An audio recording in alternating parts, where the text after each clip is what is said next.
Condemned Criminal Origins is a first-person survival horror game developed by Monolith.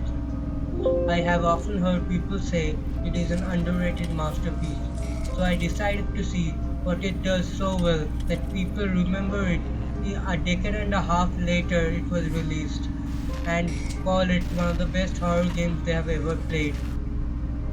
Let's just get into this game and see what is it's all about.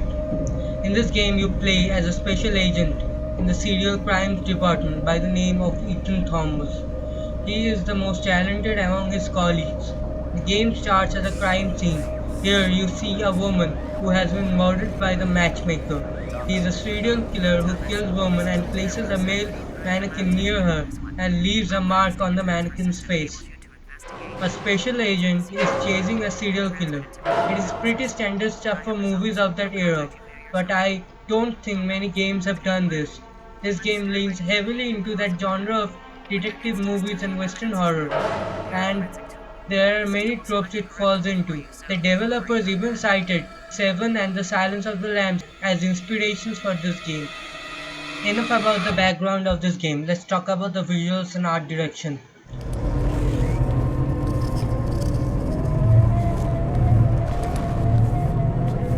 The graphics hasn't aged all that poorly. This, along with the impressive lighting effects, make it look much better than the games of the same era. Until the release of the 7th generation of consoles, most 3D games didn't look that good, unless they used tricks like the fog in Silent Hill 2. This game released early for Xbox 360 and then a year later it was ported to PC. But I digress. Many visual effects look pretty good, especially the fog effects on lights. This game takes place in day-to-day environment. That means finding these places destroyed and decaying is very uncanny. The dark and atmospheric lighting often hides the low-res textures. For example, the second level of the game takes place in a train station.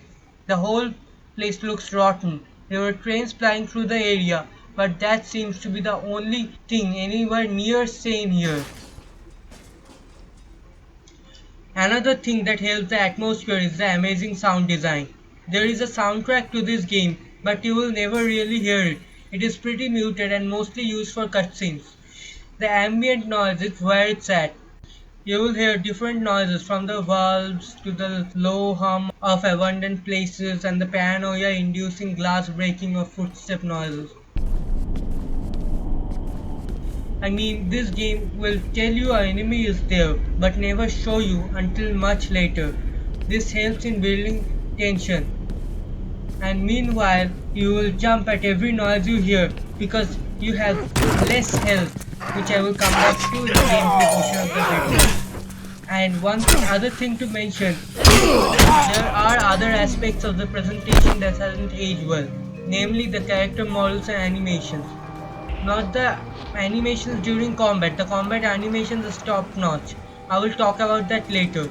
I am talking of the facial animations and the animations in the cutscenes in general. The characters' faces look weird, like someone has painted on clay dough or like someone is pressing mashed potatoes. The almost basic facial expressions leave no room for subtlety, People are and the only scared. thing they We can need to do get this one. to Follow show me. that they Body's are this trying way. to make a point is raise their eyebrows. I think it would have aged much better Getting if they too took old a for this. stylized approach like in Max Payne. You gotta crouch to get under the tape. I think it's about time I start talking about the gameplay. There are many good gameplay decisions and some inexplicably bad ones. Guns are very uncommon and that is a good thing. This game puts emphasis on melee weapons and over range combat, which means you cannot back out. You have to get into the madness and fight. You have to get your hands dirty. The combat is visceral, gory, and satisfying. And although basic, it remains entertaining. Block and attack are your only two options, and there are a variety of weapons, whereas the timings differ between the block and attack animations. And now coming back to the animations, the weapons seem heavy and feel like they make an impact when they hit enemies, which is very important in trying to make a satisfying combat system. There is nothing like beating up a hobo with a gas pipe in front of a train station. The guns that are there are often in the hands of enemies, and the others can only be found after much searching. You can't reload them and they aren't effective melee weapons, so you cannot duck and shoot like in other games. The guns are rarity. Also, enemy weapons are as deadly in your hand as they are in the enemies. The fire axe is a very powerful weapon, and when you see it in the hands of an enemy, be ready for a tough fight. The only bad thing is the taser, which you can use to potentially one-shot anyone with this, and it has infinite ammo. If you intend to play a normal difficulty, do not use the taser.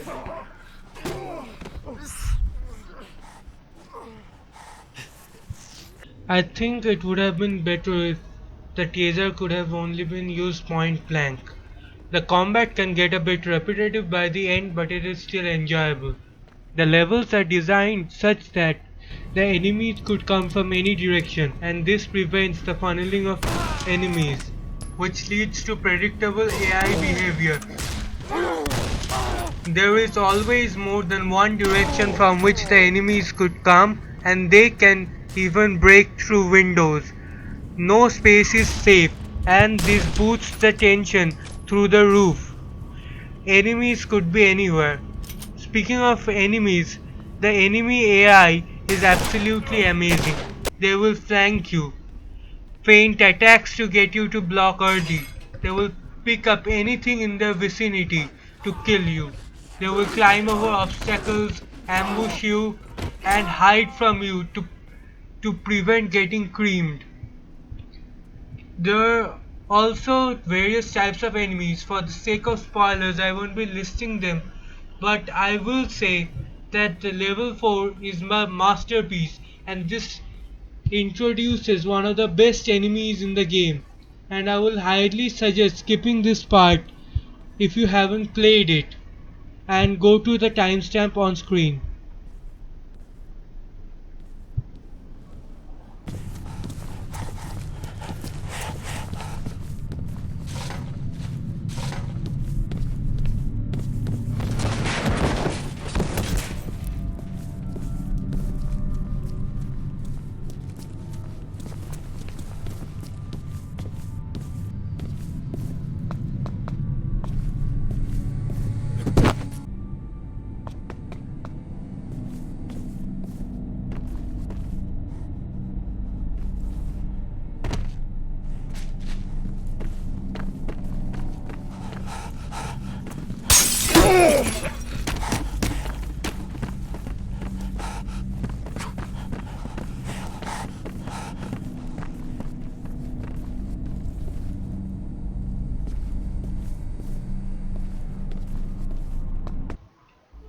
Not all moments are as effective as this.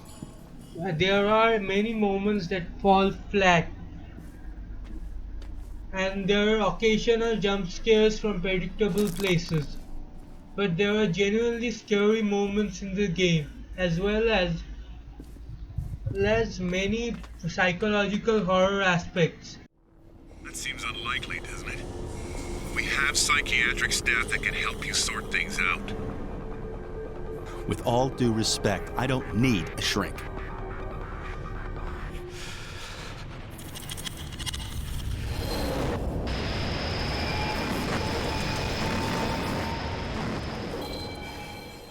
They mostly occur from environmental details, and the set piece moments are not as impressive. Another thing to talk about is the game's detective system. It is extremely shallow at you use almost science fiction level tech with which you deduce the crimes. This thing is forensic investigator Rosa does all the work for you, and you only have to send the evidence. Last part is the flashlight. There are many dark corners and alleys in the Condemned. I think the flashlight makes the tension go down by a lot. And I would say that it would have been better if there was no flashlight in many of the levels. In one of the levels, they take the flashlight from you for some time and they return it to you within 5 minutes. Lastly, I would like to mention certain items like a sledgehammer to break down locks and a fire axe to break down wooden doors. These are good additions as they force you to constantly switch between weapons. Now, the story. This is a completely story based game. Like I said before, you are from the serial crimes department and investigating the crimes of the matchmaker. I can sit here and tell you the whole story, but I won't. So here's a small gist. Major spoiler warning ahead. Okay, sir, here we go. Ethan Thomas is investigating the serial killings by the matchmaker. Then, believing that the suspect is present nearby, in true horror fashion, they split up. Ethan tries to restore power but is shocked. The suspect takes off with his gun and later shoots two other police officers in front of Ethan with his gun. Freeze! Police! Drop the weapon now! How the hell are the officers so slow? Thomas. It shall He come is then promptly visiting thrown out again. of a window.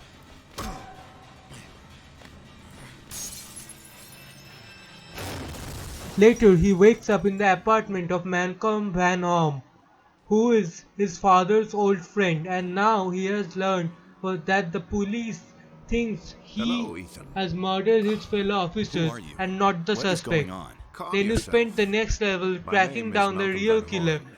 with I was the a great help friend of of your the father's. forensic investigator Rosa. All the while, Ethan's Yes, I sanity is remember slowly you. dropping. Long Image received.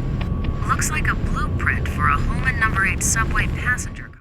Later, you learn that the real killer is actually hunting down other serial killers and has killed the matchmaker himself. He figures out the next one on his list is the torturer, the only still active serial killer in the city. He tracks down the torturer to the rural town of Briar in a farmhouse where he finds the torturer dead. And then there is a fight with serial killer X.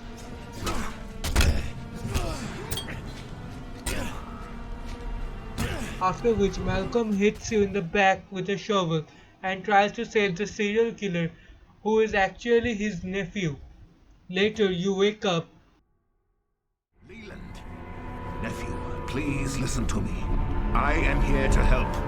You are not yourself. and Leland, the serial killer, cuts off your fingers and you chase a weird and grotesque dude who attacks you with a stick. The fight itself is good, but why the hell would they introduce the main antagonist 20 minutes before the game ends? As Malcolm drives Ethan home, Ethan discovers that Leland is still alive and in the trunk of the car, and he has the option to either shoot him or let him live.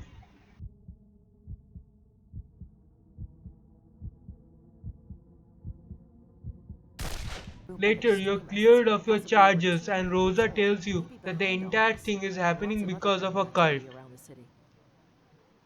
The story is inconsistent. There are twists and turns like many contemporary movies, but unlike those, there are no build up to it. The story overall isn't that bad, but suffers from bad acting and parts, especially the main character Ethan, who seems to have no emotions at all. The story leaves many questions unanswered, and I think that this is how horror keeps being effective. But I think a more cohesive writing style would have worked much better.